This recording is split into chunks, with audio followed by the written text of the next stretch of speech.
Bonjour Anna. Bonjour Emmanuel. Bon, je suis content de te retrouver.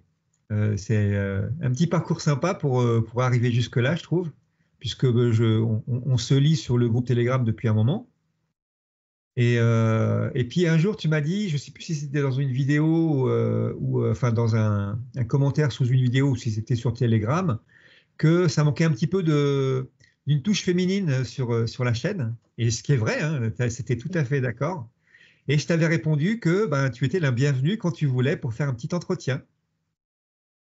Et puis comme tu me l'as dit au téléphone, parce qu'on s'est appelé hier, euh, tu es sortie de ton hibernation et tu es prête pour l'entretien. Donc ben voilà, on va lancer ce petit entretien aujourd'hui pour qu'il y ait un peu plus de touches féminines sur la chaîne Mère Divine, ce qui est quand même assez important.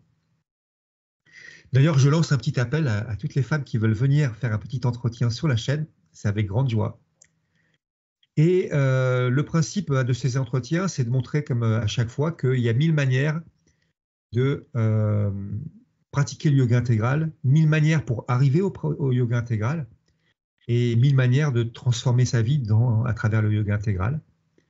Donc, je vais te poser la toute première question qui est, avant de pratiquer ce yoga, avais-tu une spiritualité et raconte-nous un petit peu le chemin qui t'a amené jusqu'au yoga intégral. Toute petite, on m'appelait la sorcière. La sorcière bien aimée, évidemment. J'avoue que tu as un petit côté quand même. Le petit côté, oui. Non, on m'appelait souvent la sorcière et c'était mon surnom pendant très longtemps parce que je voyais des choses, je pouvais décrire des chemins pour trouver des endroits. J'avais beaucoup de déjà-vus. Donc, j'ai guidé ma famille pour trouver des endroits, etc. Et on trouvait que j'étais quelqu'un de magique. Et donc, j'ai commencé très, très tôt, toute petite, à parler avec l'au-delà et à me rendre compte qu'il y avait d'autres choses que ce qu'on voit là devant nous et ce qu'on peut toucher.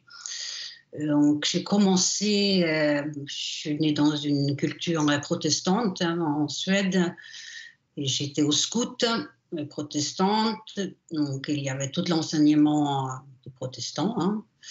Et j'adorais, mais il y avait des choses qui ne m'allaient pas. Il y avait trop de dogmes, trop de croyances. Après, en grandissant, j'ai compris que bon, c'est des métaphores, hein, voilà, qu'il faut le mettre ça comme ça. C'est notre mental qui fonctionne comme ça et ça a été développé dans ce but-là. Et au collège en Suède, on étudie toutes les cultures en fait. Donc il y avait des extraits de Védas. Et ça m'a énormément parlé. Tu veux dire que tu as, pas étudié, mais en tout cas lu un peu les Védas, mais dans quelles circonstances à l'école. À l'école, en Suède, bon, je ne sais pas si c'est encore comme ça, mais à l'époque, il y avait une ouverture sur le monde. Donc, c'était autant des textes de l'Amérique du Sud que de l'Inde, que de Chine, et les Indiens américains, etc. etc.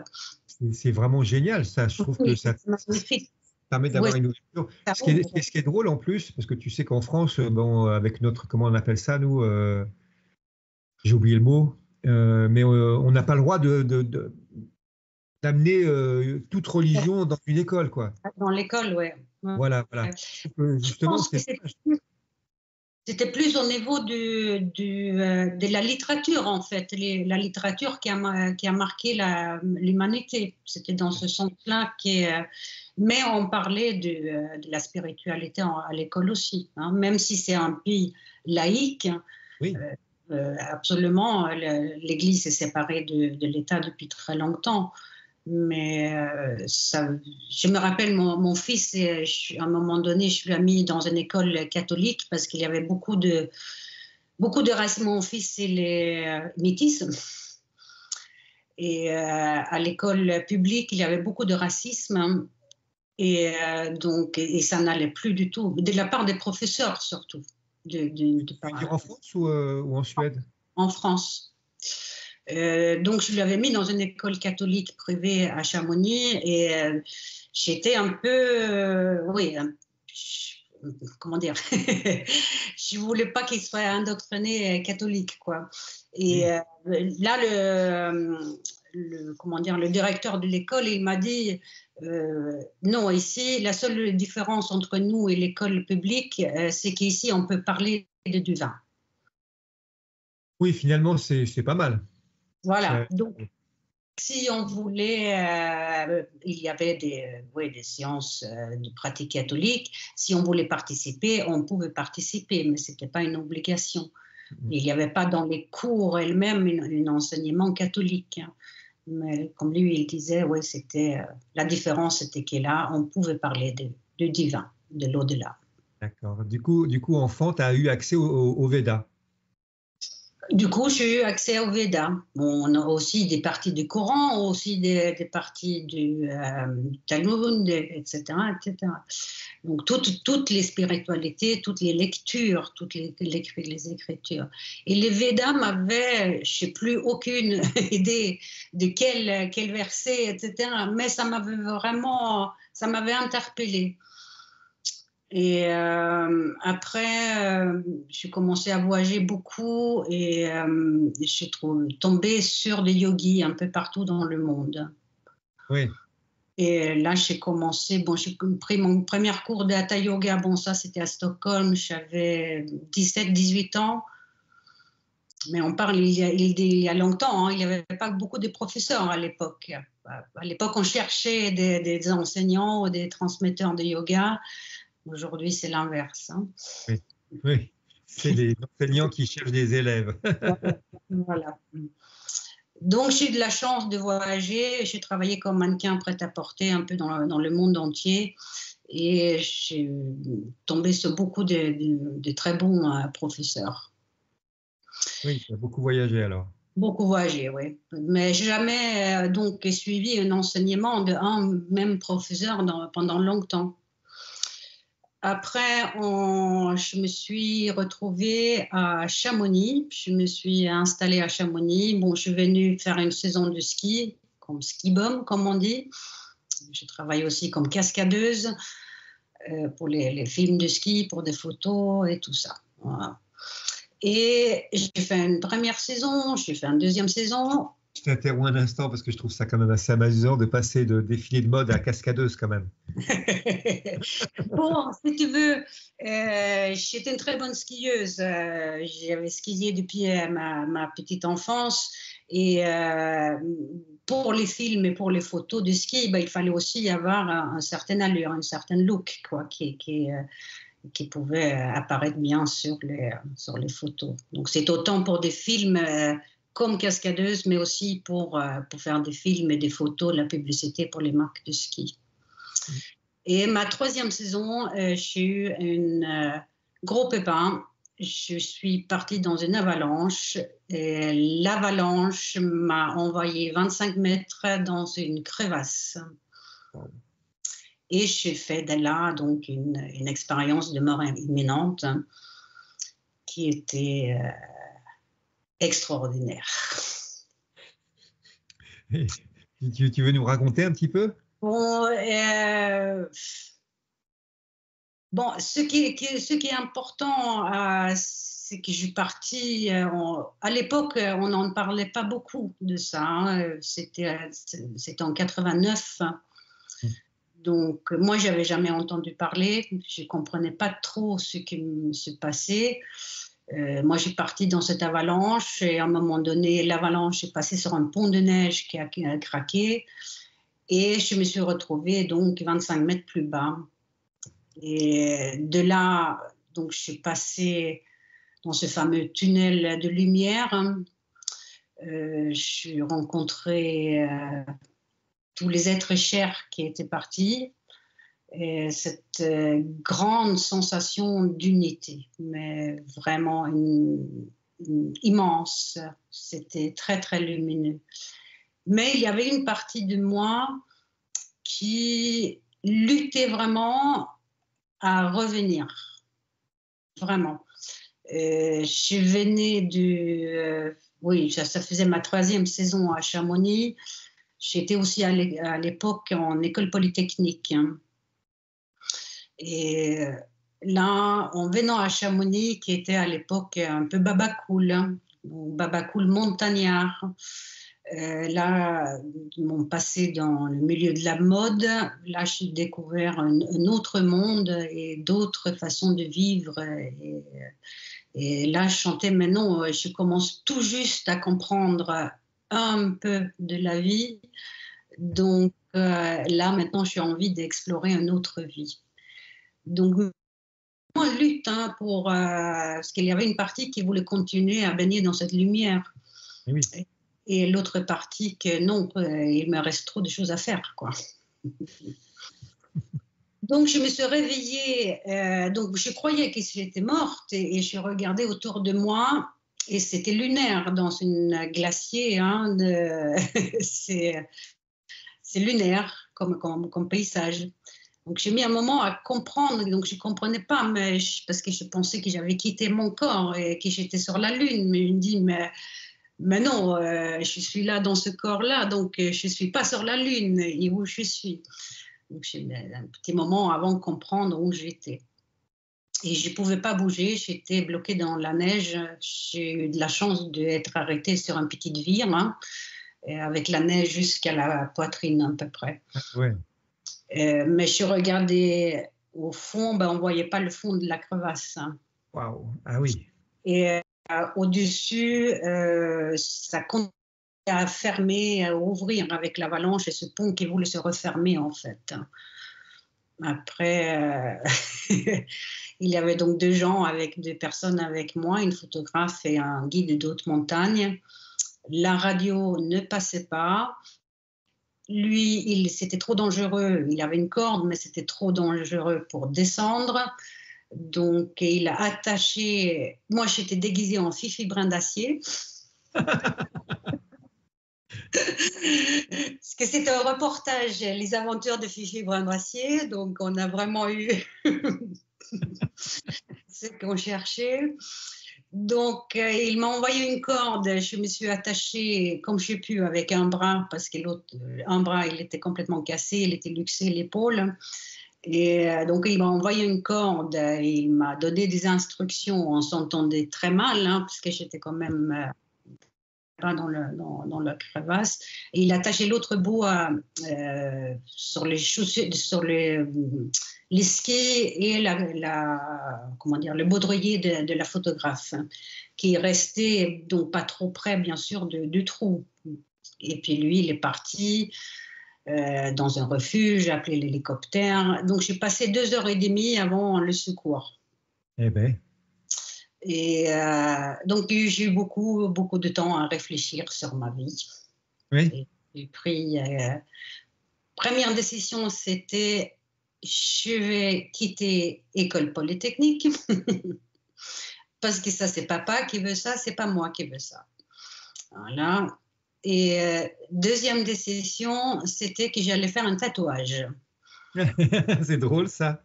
Et à l'époque, c'était pas la mode. Et oui. Et je sais que ma mère, elle m'avait toujours dit, tu fais ce que tu veux dans la vie, mais si tu reviens avec un tatouage, là, tu auras du mal. Donc, c'était vraiment cette rébellion. Je veux mon tatouage et j'ai arrêté l'école polytechnique. Et troisième décision, c'était je vais m'installer à Chamonix. Ah.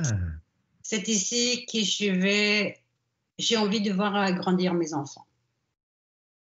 Étonnant, étonnant. Hein. C'est drôle quand même parce que le tatouage, on se dit, mais pourquoi le tatouage? Tiens, parce que c'était quelque chose qui était interdit en fait et que tu voulais pas. Oui, j'étais toujours, depuis toute petite, comme je me trouvais jamais dans les cadres, comme j'étais classifiée comme quelqu'un de différente. Hein. J'étais atterrée par tout ce qui était différent, je pense. Ouais, d'accord. Ah ouais. Et donc, à partir de là, tu t'es installé à Chamonix. Donc, à partir de là, je me suis installée à Chamonix. Je suis montée je suis restée quelques semaines à l'hôpital. Et après, je suis montée en Suède et je suis changée d'avion à Copenhague et je suis allée me faire tatouer une sorcière. J'habite en France, on appelle ça la région des sorcières. C'est le centre de la France et c'est réputé parce que depuis très longtemps, c'était la région des sorcières. Oui, ça explique pas mal de choses alors. Hein, c'est de la magie. C'est ça. Donc voilà, je suis montée en Suède, j'ai vendu ce que je ne pouvais pas apporter, j'ai rendu mon appartement et je suis allée m'installer à Chamonix. Et j'étais très handicapée, parce que j'étais quand même bien amochée par cette chute. Et, on me disait que tu ne vas plus marcher, tu ne vas plus skier, tu vas plus pouvoir le bras gauche, l'épaule elle était très très cassée, tu vas plus pouvoir te servir de ce bras. Et, moi, je suis très têtue. Je lui ai dit tout est possible. J'avais fait beaucoup de danse, beaucoup de yoga, beaucoup de sport dans ma vie et je n'ai pas trouvé je ne pouvais pas participer dans des cours de toute façon. Donc, j'ai commencé, on m'a donné des livres différents, mais c'était surtout mon mémoire de tout ce que j'avais vécu dans le physique que j'ai commencé à explorer, en fait. D'accord. Mais c'est ce que je pouvais faire. J'avais beaucoup de kiné à faire, beaucoup des exercices, 15 fois par jour. Des mouvements comme ça pour les genoux, 10 fois comme ça pour les épaules, 20 fois comme ça pour les dos, etc. Toutes les parties de mon corps, c'était quand même bien cassé. Et ça, c'était vraiment pas très drôle. Ça, c'était lassant. Oui. Donc, je mettais ma musique préférée et je bougeais mon corps, ce qu'il pouvait faire, en intégrant mes exercices de kiné là-dedans. Et ouais. Donc petit à petit, je faisais et c'était jamais pareil. Chaque jour est différent selon ce que j'avais. C'est comme si tu t'adaptais ta forme de yoga personnelle, quoi, en fait. Absolument, oui. C'était vraiment ça. C'était une vraie recherche et vraiment à développer cette ressenti, cette présence à mon corps, à mes limites. Écoute ton corps et de voir ce que tu pouvais faire et pas faire, jusqu'où tu pouvais le faire. Ah, c'est intéressant. Ouais, donc c'était des années. J'ai mis des années avant de pouvoir reskier.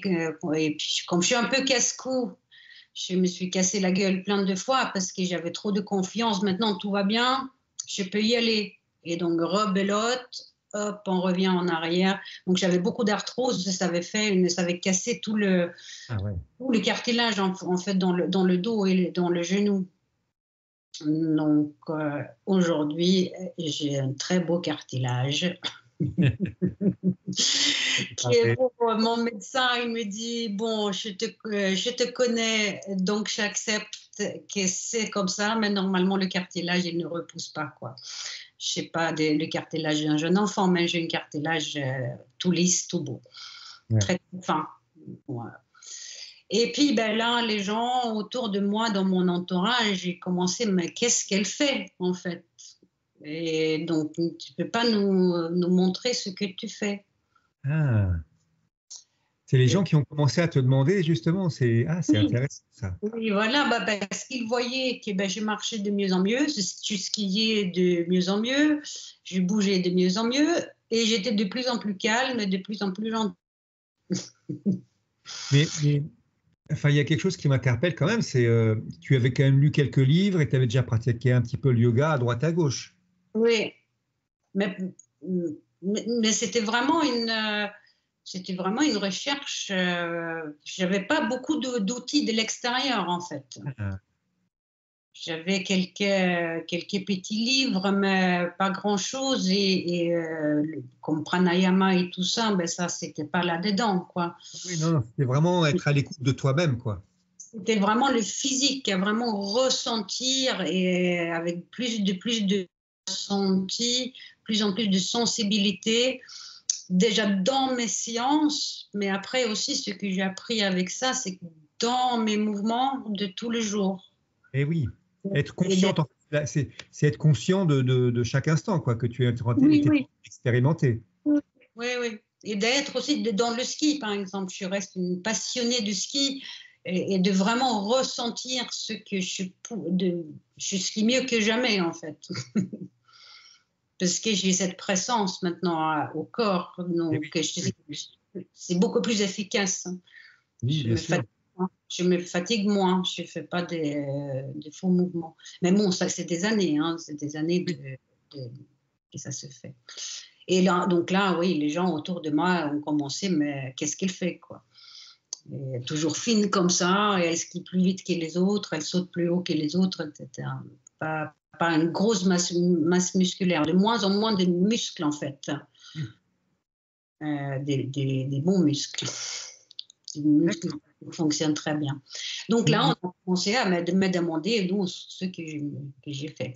Et j'ai commencé à donner des cours à mes copines. D'accord. Voilà. Et on se rencontrait 2 fois par semaine. Et je ne savais pas comment appeler ça. Parce qu'après, les copines, ben, il y avait des copines, et des copines, etc. Et tu faisais ça un peu comme d'une manière spirituelle ou pas du tout? Oui, oui. Sans mettre le mot, quoi, mais tu le faisais, quoi. Il y avait cette forme de conscience, c'était une forme de spiritualité pour toi. Absolument, absolument. C'était vraiment. Après mon accident, il y a une partie d'ego qui a vraiment trouvé sa place. Donc là, c'était vraiment d'être dans ce don de soi à tout ce que j'avais découvert en moi-même et mes capacités et cette potentialité qu'il y en a à développer. Et comme les gens, c'est pas moi qui est allé proposer des choses, c'est des gens qui sont venus me demander, mais tu peux pas nous montrer ce que tu fais. Et alors, parce que je sais que tu as beaucoup pratiqué le yoga aussi après, Oui. comment tu arrives au yoga du coup? Ben, bon, donc là, un jour, on me met l'aventure de la conscience dans mes mains. Ah. Et là, waouh! Ben oui, bien sûr. Ça, tout ce que j'avais vécu dans mon accident et ce que je vivais dans mon corps, en fait, là, c'était décrit avec des mots. Et ça, c'était pour moi fantastique. Je me sentais moins seule, moins à l'écart.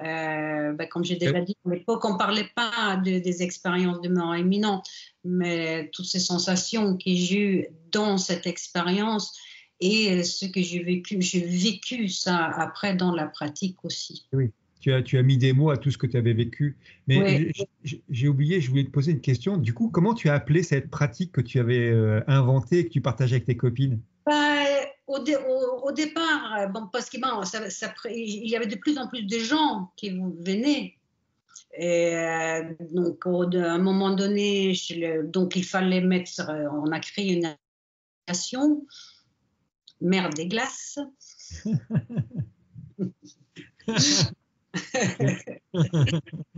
Bon, mon accident était au-dessus de la mer des Glaces, la mer MER, hein, à Chamonix, donc juste au-dessus. Et j'habitais la résidence Mer de Glace. Et c'était une bande de mamans. Moi, j'étais la seule qui n'était pas encore maman, mais c'est une bande, toutes mes copines, c'était des mamans. Donc, on a créé une association Mère MERES, hein, glace, de glace. Donc, on a créé une association et au début, j'ai appelé ça Back to Basic. Et après, Step by Step. Et moi, je ne savais pas trop ce que je devrais l'appeler, en fait, hein. Parce que pour moi, le yoga, bon, moi, j'avais vu de grands maîtres un peu partout dans le monde, et pour moi, c'était Oui, sur des piédestals très, très hauts, quoi.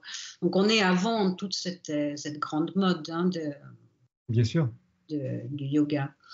Et puis, un jour, il y a une dame qui vient, qui était copine d'une des gens qui venaient. Elle se présente, elle dit son nom, voilà, et puis elle participe au cours. Et puis après le cours, elle me dit, écoute, moi je suis professeure de yoga à la MJC. Et l'année prochaine, je veux prendre ma retraite. Et là, j'ai trouvé la personne qui doit prendre le relais. Et moi, je Oui. dis, moi, je ne suis pas professeure de yoga. Elle m'a dit, ben, si, tu es en yoga. Et tu découvres comme ça qu'en fait, que tu faisais du yoga depuis des années. Oui, j'ai une telle image de ce qu'est le yoga, quoi, et qui c'était tellement des, hein, voilà, Bien que sûr. c'était, oui. Mais pour elle, j'étais en yoga, comme elle l'a exprimé. Super. Donc, elle m'a dit, ben, c'est super ce que tu fais, donc tu viens dans mes cours oui, pour me faire connaissance avec mes élèves et tout ça. Et par, par la MJC, tu pouvoir te faire financer une formation. Ah ouais. Donc moi, j'avais donc testé beaucoup des courants différents avant, hein, avant mon accident, et ça m'avait toujours titillé en fait. Mais aucun me correspondait. Il y avait trop de dogmes, il y avait trop ne fais pas ci, ne fais pas ça. Et bon, je suis rebelle de caractère, donc ça ne m'allait pas du tout. Je ne pouvais pas rentrer là-dedans. Et Lazare a fait que je suis tombée sur une personne qui faisait l'école de yoga d'Évian. Donc, je suis descendue tester un week-end là-bas, et là, je vois inspirée par le rayonnement de Sri Aurobindo. Ah, bah voilà. Donc, c'est une évidence, et bien, de toute façon, tout rayonnait, tout était tellement lumineux, et c'était fait, fait. Ouais. Et là, c'était à peu près à quelle époque, du coup, que tu Donc ça, découvres c'est ça? en 2005. Donc ça faisait déjà 7-8 ans que je enseignais, en fait, que j'ai donné des cours. Mhm. Et beaucoup de gens, ils se demandaient, mais ben, qu'est-ce qu'elle fait ici? Ouais, ouais. Ben, elle n'a rien à faire ici, quoi. Elle est déjà enseignante et tout ça. Mais ça a été très structurant pour moi. Et ça m'a vraiment permis d'aller dans la profondeur du yoga. Oui, bien sûr. C'était un premier pas sur le chemin, quoi. Le vrai chemin, c'était de structurer tout ça, de me Ouais. donner une direction. Du coup, tu as continué à enseigner des années, alors, en fait. Et Ben, tu continues j'enseigne même toujours, là. depuis toujours, ben, depuis 98 que j'avais commencé, 17 à Chamonix, ouais, que j'avais commencé. Et donc, ça a pris de plus en plus d'ampleur, en fait. Donc, chez du monde, certains des gens qui sont encore avec moi aujourd'hui étaient tout au début. Ah ouais. Et ça, c'est magnifique parce on a fait un beau chemin ensemble, on grandit ensemble. Là, maintenant, je suis en Suède, mais la semaine dernière, je suis descendue à Chamonix et on s'est retrouvés. Et c'est magnifique, c'est des relations très, très fortes.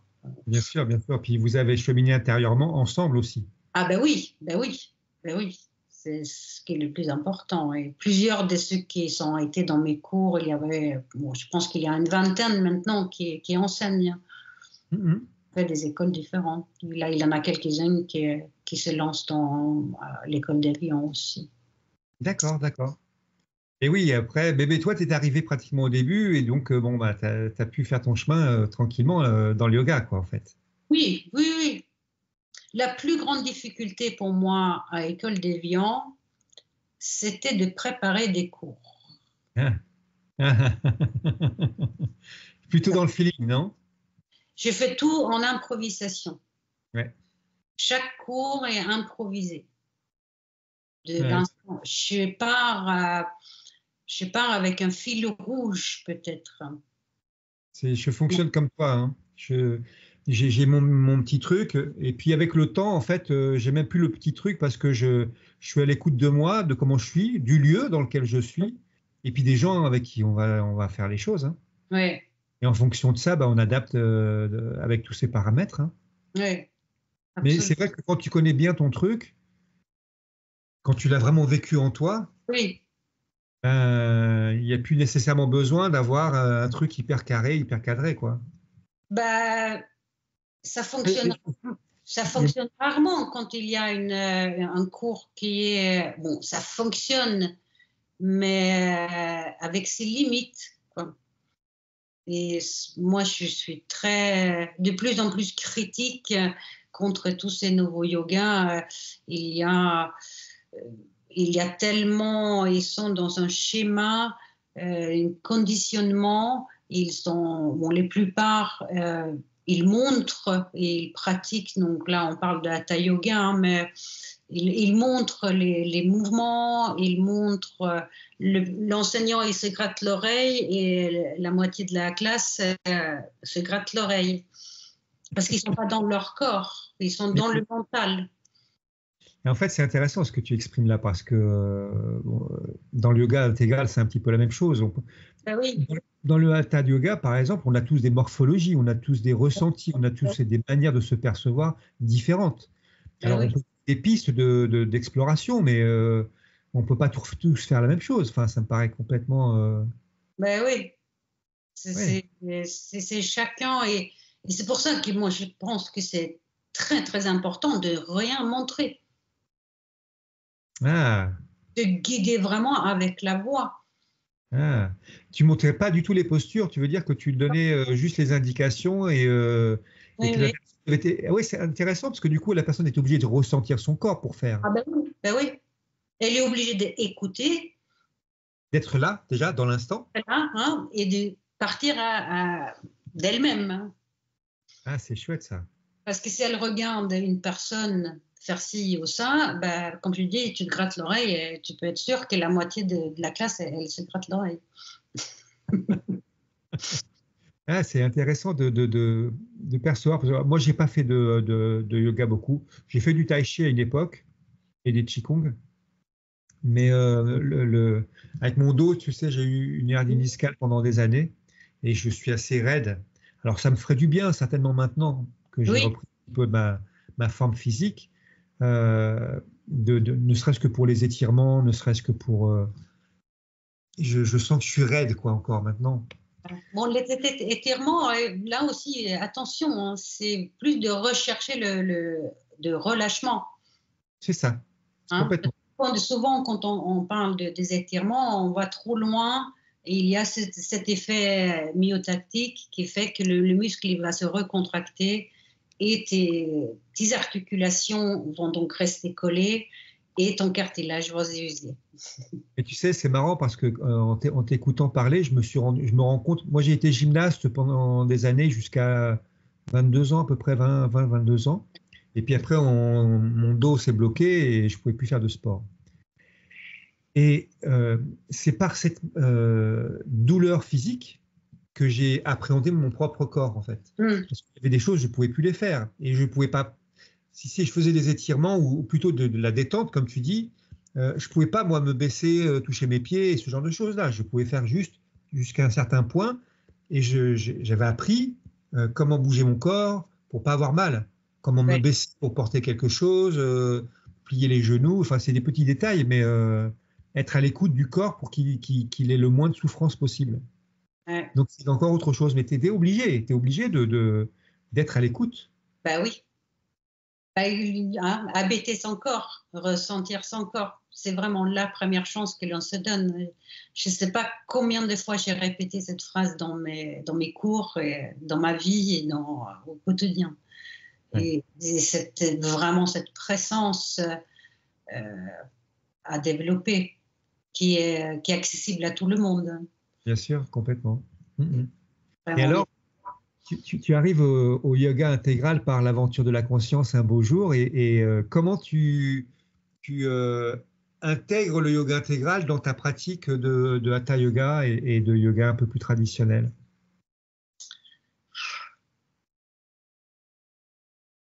C'est difficile à répondre à ça.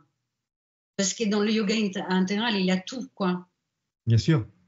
Et donc, par toutes les pratiques, pour moi, ce qui a vraiment à développer, c'est la présence. Ouais. Moi, j'appelle ça la posture intérieure. Oui, de vraiment aller dans cet espace intérieur. Et je pense que c'est là qu'Imer et Aurobindo m'a vraiment apporté plus de choses, quoi. Et oui. Et j'ai lu beaucoup, mais d'une façon mal structurée, on va dire. C'est plus sur l'instant. J'ai pas mal de livres. Dans mon mémoire de l'école d'Evian, j'ai énormément de citations d'Aurobindo et Imer, et qui on m'a beaucoup félicité pour ça d'ailleurs, et trouvé que c'était sympa, quoi. Et j'ai aussi de la poésie dans mon mémoire. Et donc, c'était bon, pour une Suédoise d'écrire de la poésie en français, mais c'est cette inspiration que ça m'apporte. Donc, c'est moins les paroles, on va dire que bon, c'est les paroles m'inspirent, mais après je retiens pas en fait je m'encombre pas. J'essaye de me délester en fait de trop de mots. Ouais, je comprends. Enfin, après, on a tous notre cheminement dans ce yoga qui est tellement particulier.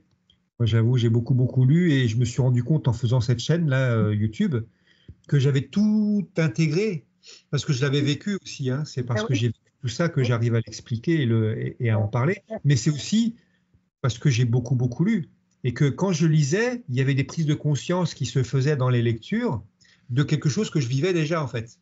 Exactement, ouais. Mais je n'avais pas du tout conscience, avant de commencer de faire cette chaîne, que j'étais capable de dire.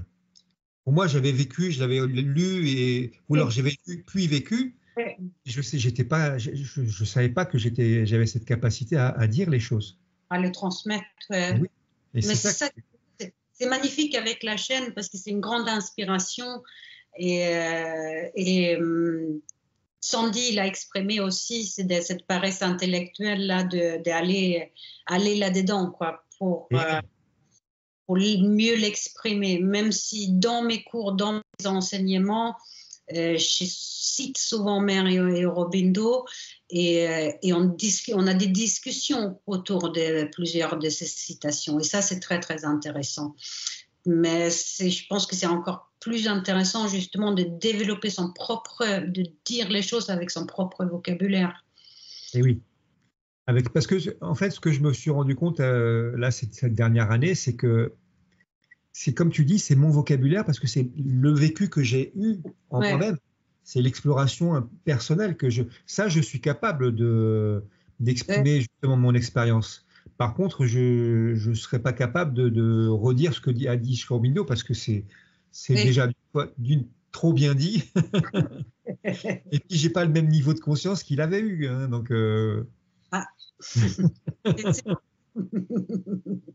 Par moment, non? Oui, mais parce que quand je suis dans l'instant et que je cherche pas à vouloir dire une chose en particulier, ça vient tout seul. Ouais. Et à ce moment-là, c'est parce qu'à ce moment-là, moi, je vais me connecter à un plan de conscience un peu plus élevé et que ça va venir parce que je suis en silence intérieurement. Ouais. Et je suis pas là pour faire l'enseignant, justement, ou le prof, comme tu disais tout à l'heure, avant qu'on discute. Je suis pas un professeur, moi, tu vois. Oui, nous sommes tous des transmetteurs. Ça, oui. Et c'est ça qui est important, c'est ça qui est, et d'avoir cette motivation et cette aspiration déjà de s'ouvrir à soi-même, mais pour s'ouvrir aux autres et partager ce que la vie nous a donné de bon. Hein. Ouais. Et cet amour qu'on sent chez Sri Aurobindo et Mer, c'est extraordinaire. Oui, c'est présent toujours. C'est ça qui m'anime chaque jour, justement. Je ressens toujours. Oui, c'est ce don de soi. Hein, Ouais. qui, ma famille, elle m'a rejetée maintenant, mais ils disent que, bon, que j'ai raté ma vie, mais parce qu'ils ne comprennent pas pourquoi je ne suis pas riche et célèbre après toutes ces années de pratique et mon niveau de transmission que j'ai, mais parce que ma motivation, elle n'est pas là, quoi. Évidemment, c'est pas le but. Non. Le but, c'est avancer intérieurement, et puis les gens, c'est les autres, en fait, le but. Ouais, ouais. Et alors, du coup, qu'est-ce que ça a transformé dans ta vie, ce yoga intégral, je veux dire, en plus du yoga traditionnel? Ben, c'est plus de conscience. C'est une expansion de conscience perpétuelle, en fait. C'est beaucoup de aha. Et chaque fois quand on ouvre un livre ou qu'on lit, on lit un chapitre, si c'est Savitri ou le secret du Veda ou ce que tu veux, ça, oui, ça ouvre. Hein. Ça ouvre et ça ouvre et ça ouvre et c'est infini, c'est sans limite en fait. Pour ça, continuer à lire et lire et lire. Juste. Moi, les Je livres, lis pas d'autres textes en fait. moi non plus. J'ai arrêté, en fait. Oui, c'est ça.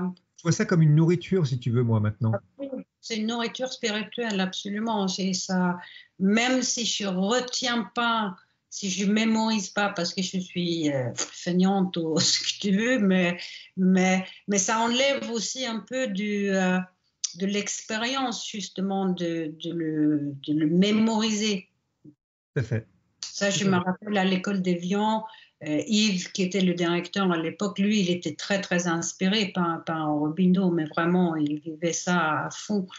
Et moi, je faisais partie des rares gens qui ne prenaient pas des notes, en fait.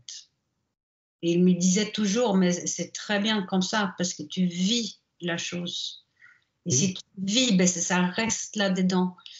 Parce que si tu commences à noter, ben après, tu ne vis pas la chose, parce que tu es là sur ton cahier à noter. Je suis d'accord. Je suis d'accord. Je fonctionne de cette manière aussi. Ouais. Et c'est comme ça que j'ai intégré les choses. Oui. Toujours. Oui. C'est ce qui me permet après, derrière, de pouvoir retranscrire avec les mots les plus simples possibles, puisque c'est déjà en moi, en fait. Absolument. Et il est là la clé, c'est de vivre cette présence. C'est de vraiment aller à l'intérieur, aller dans la profondeur. Et c'est là qu'on peut aller. Moi, j'adore la phrase de monter et descendre l'échelle des lettres. Hein. Je l'adore. Je l'adore. Parce que souvent, quand on voit et ça, on ne le dit pas dans d'autres enseignements spirituels, je pense. J'ai pas l'impression, en tout cas. Non. Et on voit beaucoup. Bah, moi, ouais, je n'ai pas vu, quoi. À part Jung, hein. Et lui, il dit qu'il faut y aller, quoi. Mais cette importance, justement, d'aller dans le noir, aller dans l'obscurité. Et c'est là qu'on peut accéder à des plans supérieurs.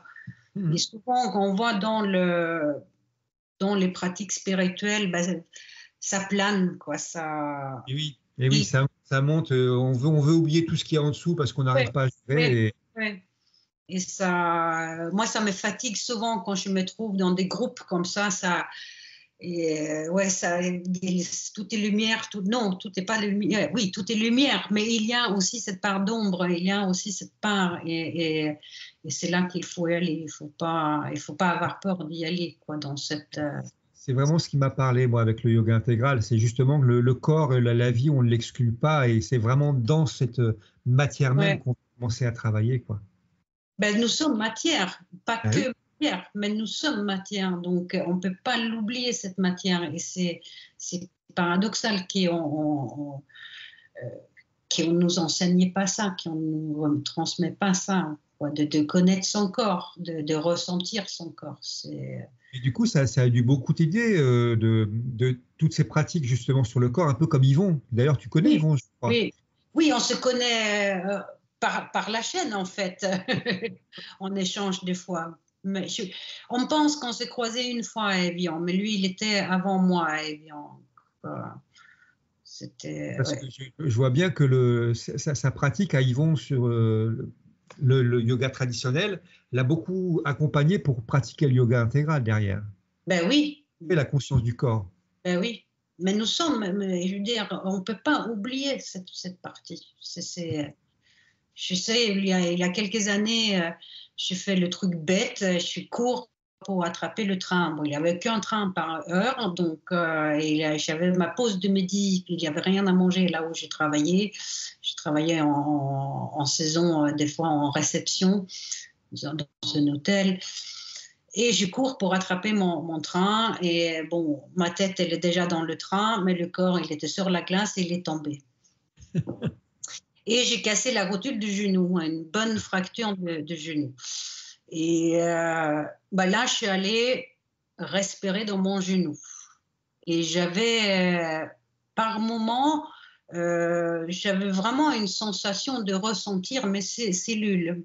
Mais vraiment, c'était impressionnant, c'était très surprenant, c'était pétillant. Et en moins de 3 semaines, la fracture, elle était consolidée.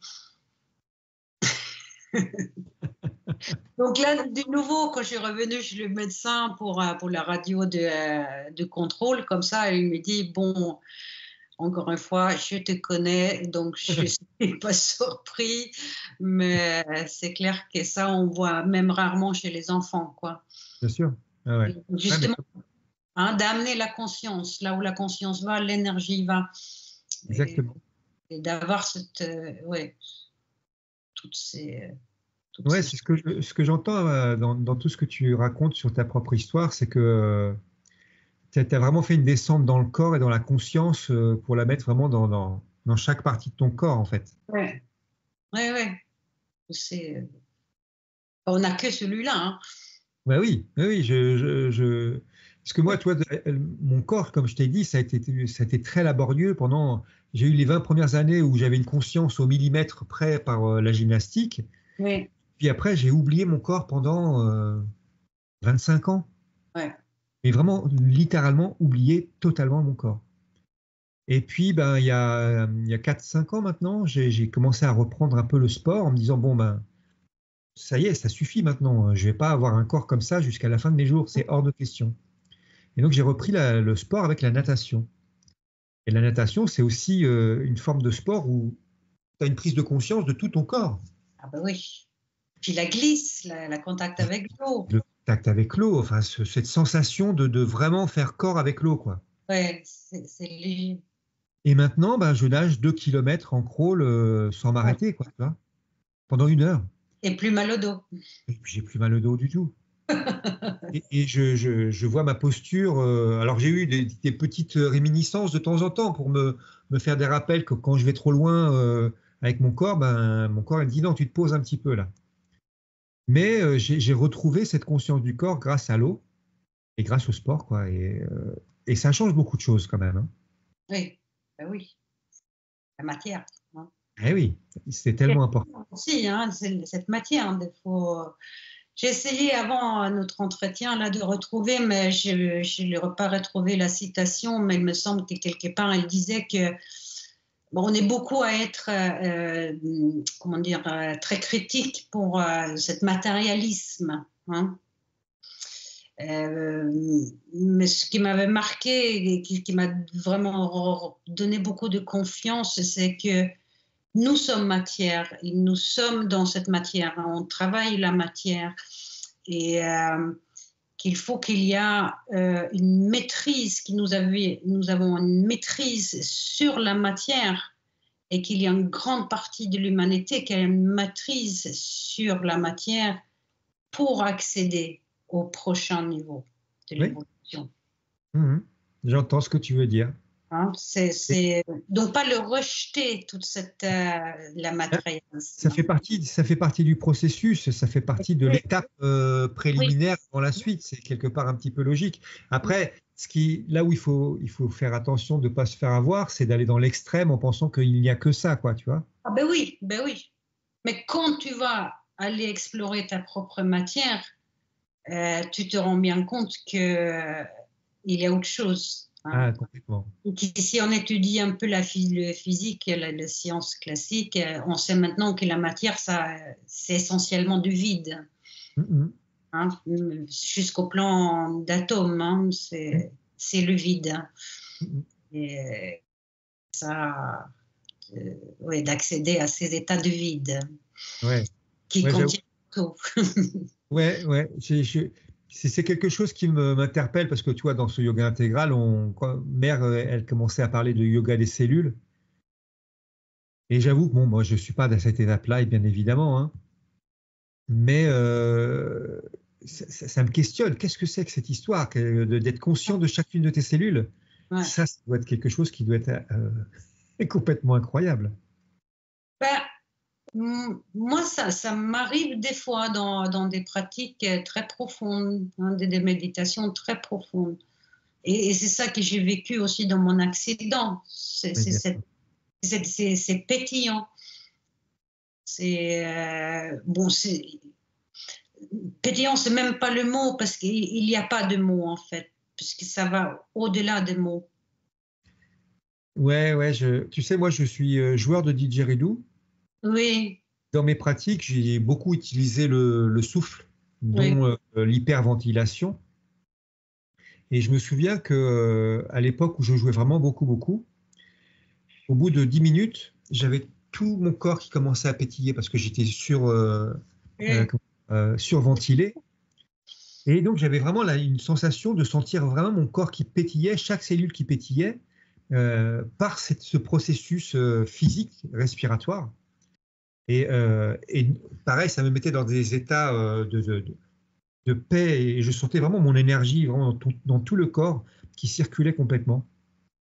Donc oui, on a par moment, selon nos pratiques, des petits prémices, on va dire, de ça. Non, mais après, on peut. Moi, j'essaye là, cette épaule qui était très, très cassée. On m'avait finalement opéré quelques années plus tard. Mais après, là, il y a 5 ans, tous les ligaments, ils ont lâché. Et bon, j'ai mis des années avant qu'on m'a écouté, qu'il voulait vraiment faire les IRM et tout ça. Ouais, c'est une vieille épaule, il faut accepter, il a été bien, voilà. Je dis non, mais il n'a plus rien qui tient, je le sens que ça ne tient pas. Et effectivement, il y avait 3 ligaments qui étaient pétés. Après, on m'a changé, donc là, on m'a mis des ligaments artificiels. Malheureusement, j'ai dû déménager 3 fois après, juste après l'opération. Et j'étais aussi dans un état psychique très, très critère l'année dernière, parce qu'il y avait beaucoup, beaucoup de soucis et pas de place pour pratiquer et tout ça. Et là, pour moi, c'est une évidence que ces 3 nouveaux ligaments, ils ne se sont plus en fait, ils ne tiennent pas, ils les aggravent. Et là, je suis dans tout un questionnement et j'essaye de ressentir, il va falloir retourner sur le billard, et je me pose vraiment la question, est-ce que je peux me passer de ces ligaments artificiels et plutôt comme j'ai fait sur d'autres parties dans le corps, je me suis vraiment concentrée sur le parti et ça cicatrisé. Donc là, je cherche des chirurgiens et surtout des radiologues en fait pour voir vraiment que moi j'ai une image précise de Ah ce oui. qui passe dedans et de ne pas avoir des choses artificielles dans mon corps en fait. Parce que j'ai l'impression presque comme des gens qui se font des greffes, hein, il y a de rejet en fait. Oui, tout à fait. Donc je me pose cette question, est-ce que c'est ces 3 tendons agrafés là qui me fait tellement de douleur? Ou est-ce que C'est intéressant de se poser la question parce que, ok, la médecine peut faire 1000 choses. Je suis complètement Ah d'accord oui, avec toi. faut pas le rejeter, hein, Non, absolument non, pas. je ne rejette pas, mais c'est vrai que je vais pratiquement jamais chez le médecin, Ah, moi, parce que bon, déjà, il m'arrive jamais de choses très graves, mais mon dos, cette douleur du dos, je l'ai vécu pendant des années, donc je suis descendu aussi, moi, à cet endroit-là. ouais, C'était là tout le temps, donc je pouvais pas l'enlever comme ça, hein. Ouais, tu peux prendre un cacheton, mais. Ouais, voilà. Mais même c'est tellement, la douleur est tellement à un niveau Ouais, élevé que même le cachet, il suffisait pas. Et, euh, et puis parce qu'aussi, j'ai rencontré plein de gens, des gens qui ont eu des cancers, dont des gens, Sandy dernièrement qui nous racontait son histoire, qui ont par par la l'intérieur, par la ouais, concentration, par l'exploration intérieure, ouais. réussi à guérir des choses. Donc, moi, je reste ouvert. Tu sais, je suis un grand rêveur, moi. Donc, s'il y a une possibilité, je la prends. Je l'accueille, je l'accepte. Et une expérience, c'est une expérience. Peut-être que ça marchera pas. Ouais, Mais si j'y crois, peut-être que ça marchera. Et si j'essaye pas, ben, je saurai jamais, quoi. ouais, ouais. Alors moi, je suis curieuse de voir, parce qu'on parle beaucoup de yoga de cellules. Moi, j'avais jamais entendu parler, en fait, avant que toi, tu en parlais sur la chaîne. C'était juste plus une expérience que tu venais confirmer. Et où est-ce qu'il y a des écrits, où est-ce qu'on peut lire sur le yoga Euh, des cellules? les agendas, C'est dans euh, les agendas, ouais. et les carnets d'Apocalypse de Satprem aussi, où il en parle beaucoup. D'accord. C'est là où vraiment tous les deux ont vraiment mis. Ben, il y a aussi un livre de Satprem qui s'appelle Le mental des cellules, Ah, où justement il commence à expliquer un petit peu le processus en lui-même, mais on le retrouve beaucoup dans l'agenda et beaucoup dans les carnets d'Apocalypse, parce que là, il a vraiment fait l'expérience ouais, dans ouais, le corps avec toutes les expériences, la force qui descend en lui, ouais, qui enveloppe tout le corps, quelque chose de très dense et très condensé, qui est en ouais. train de modifier le corps en lui-même. Ouais. C'est intéressant que tu dis là, la densité, oui, et c'est d'amener ouais, d'amener l'espace là-dedans, d'amener le vide là-dedans. Oui, ce qu'il expliquait à un moment donné dans les carnets d'Apocalypse, que je ne les ai pas tous lus encore, mais les quelques premiers que j'avais lus, euh, il vit des expériences par moments où il sent la force. Alors, dans notre yoga, on dit ça, le supramental. Je ne m'aventure pas là-dedans parce que moi, je ne sais pas expliquer le supramental, mais lui disait que il avait vraiment une sensation que son corps était trop petit et qu'il y avait une sorte d'élargissement du corps pour que ça puisse rentrer en lui, quoi. Ouais, ouais, ouais, ouais. Et, euh, mais tu peux trouver, oui, tu peux trouver dans ces carnets d'Apocalypse si tu veux expérimenter, comprendre mieux. Ouais, bon, c'est là que moi je le sens dans ma propre pratique d'hatha yoga, de l'énergie, hein, à quel point on ouvre hein, les espaces. On fait souvent, on fait une rotation à gauche par exemple, et après, hop, on revient accueillir les sensations, et là on sent et même avec, on peut le voir, moi je le vois sur les élèves, et c'est magnifique, tu vois, toute une partie du corps, le côté gauche qui est beaucoup plus volumineux Bien sûr. que l'autre côté qu'on n'a pas ouvert, quoi. Et ça, c'est. Dans, dans mon expérience personnelle du yoga intégral, ce que je commence à vraiment comprendre de plus en plus, c'est que il y a une forme de plasticité qui est en train de se mettre en place, mais plasticité mentale, c'est-à-dire que tu vois, dans notre société, les gens sont très rigides au niveau mental, et plus tu l'apaises, plus il devient plastique, il ouvre vraiment sur le 360, il voit toute la totalité. Et après, le vital, qui lui aussi, soyons francs, il est quand même sacrément rigide, avec les désirs, les émotions, avec tout un tas de choses qui nous emmènent à droite et à gauche. Et petit à petit, en l'apaisant, il devient de plus en plus plastique et il s'élargit aussi. Et Ben je oui. présume que une fois que tu arrives dans le yoga du corps, c'est la même chose. Cette plasticité, cette capacité à s'élargir pour accueillir vraiment cette force qui te traverse jusque tout en bas, quoi. Et bon, on verra la suite, hein. Moi, j'ai bien l'intention d'aller jusqu'au bout, donc C'est où le beau? j'en sais rien, mais en tout cas, jusqu'au bout où je pourrais aller, où on m'emmènera, hein. Ouais, pour moi, il n'y a pas de bout, quoi. Pour Non, moi, il n'y a pas de ouais, voilà, l'évolution continuera son cours, quoi qu'il advienne. ouais. Mais bon, quand je dis le bout, c'est parce que dans leur yoga, ils parlent vraiment de passer à une nouvelle espèce, entre guillemets, un nouveau corps, une Ouais. étape évolutive, en fait. Et celle-là, elle n'est pas encore tout à fait présente. On est encore des vieux humains un petit peu rigides.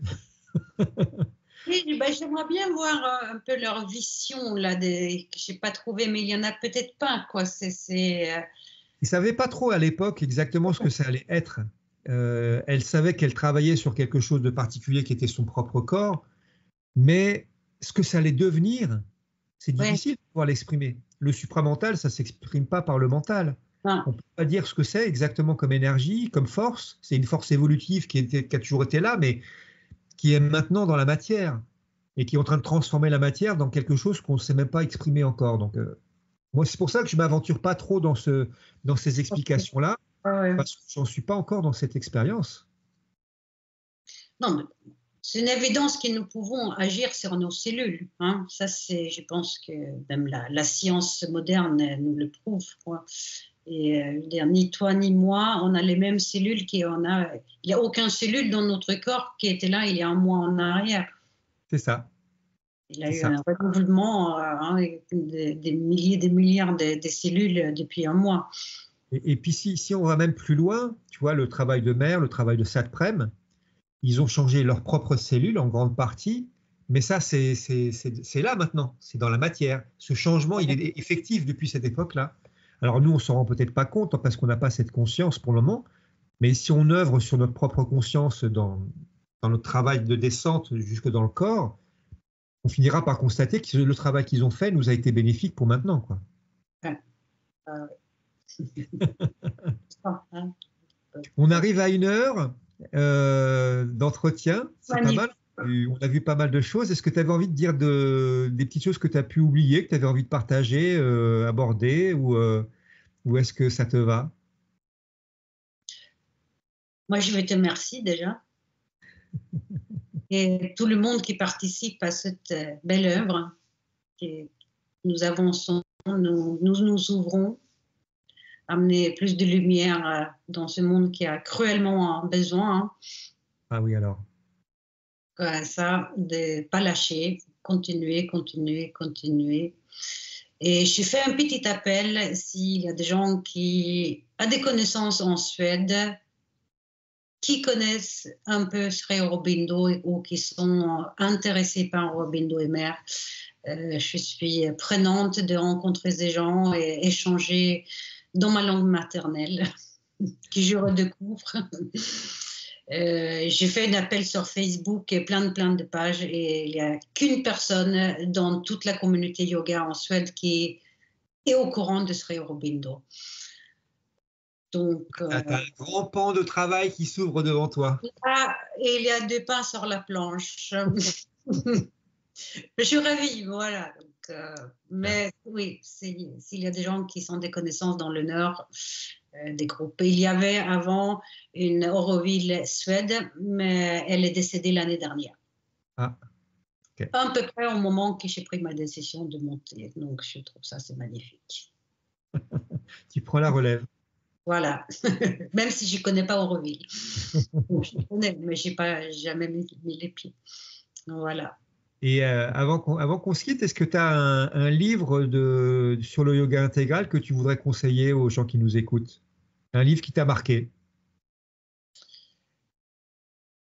Bah, ça te prenne, mais évidemment, l'aventure de la conscience, on revient tous là-dedans. Hein, oui, absolument. Après, c'est peut-être pas. Moi, je me rappelle quand je l'ai lu dans les mains la première fois. Déjà, mon niveau de français n'était pas celle d'aujourd'hui, mais aussi c'était un autre monde qui s'ouvrait. Mais de le lire et juste accepter qu'on ne comprend pas tout. Complètement, tout à fait. Après, je le recherchais ce matin, mais j'aime bien qu'il y ait des petites citations, c'est le regard intérieur. J'aime bien cette collection. Il a fait vraiment du super travail. Et c'est très, oui, c'est structuré, l'attitude sur le chemin, oui, agir et travailler. Non, il y a des bonnes petits extraits qui s'enchaînent très bien. C'est une des rares même que j'ai lu comme ça, de page 1 à page 2. Oui, oui. De tous les livres que j'ai. Oui, voilà. Eh ben, écoute, Anna, merci beaucoup pour cette petite heure passée avec toi. Merci à toi. Plaisir. Et puis, ben, on se retrouve de toute façon sur le groupe Telegram. Et puis, on Ça, verra c'est sûr. vers où toute cette aventure nous emmène. Hein. J'ai des choses à proposer, mais on le fera en dehors de ça. Avec grande joie. Voilà. Et ben, à très vite. À très vite. Merci.